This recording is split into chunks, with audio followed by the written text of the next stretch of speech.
ধর্ষককে হয়তো হাত কেটে দেন, পা কেটে দেন, নয়তো বা এক একটা গুলি করে মারেন।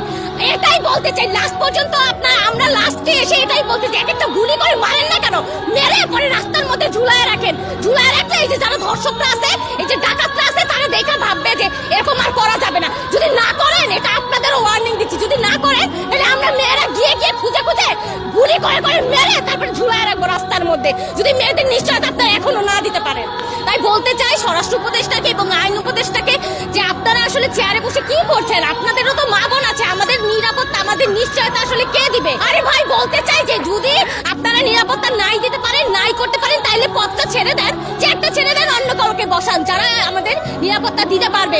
একটা মেয়ে ধর্ষিতা হয়েছে, এজন্য ইসলাম দিয়ে যদি আইন কায়েম করা হয় 24 ঘন্টার আলটিমেটামে সব বিচার হয়ে যাবে, যেরকম ঠিক কিনা?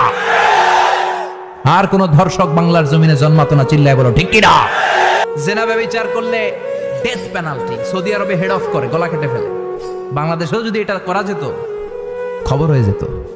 আর কোন ধর্ষক বাংলার জমিনে জন্মাতো না, চিল্লায় বলো ঠিক কিনা?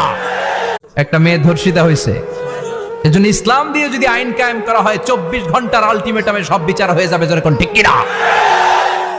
আর কোন ধর্ষক বাংলার জমিনে জন্মাতো না, চিল্লায় বলো ঠিক কিনা? জেনা ব্যভিচার করলে ডেথ পেনাল্টি, সৌদি আরবে হেড অফ করে, গলা কেটে ফেলে। বাংলাদেশেও যদি এটা করা যেত, খবর হয়ে যেত। আর কোন ধর্ষক বাংলার জমিনে জন্মাতো না, চিল্লায় বলো ঠিক কিনা? আজ তো ধর্ষকের কোনো বিচার হচ্ছে না, ধর্ষণ হচ্ছে পাইকারি দরে, বিচার হচ্ছে না। আইন এমন ভাবে ঘোরানো পেঁচানো, ধর্ষকগুলি খালাস পেয়ে যাচ্ছে। আবার নতুন কিছু ধর্ষক তৈরি হয়েছে, ধর্ষণ করে মেয়েটাকে হত্যা করে। আযানিয়াতু ওয়াজ্জানি ফাজলিদু কুল্লা ওয়াহিদিন মিনহুমা মিআতা জালদা। আল্লাহ তাআলা বলেছেন, জিনাকারের শাস্তি হচ্ছে 100 দৌড়া মারা এবং প্রাণদণ্ড দেওয়া। জিনাকারের শাস্তি প্রাণদণ্ড দাও।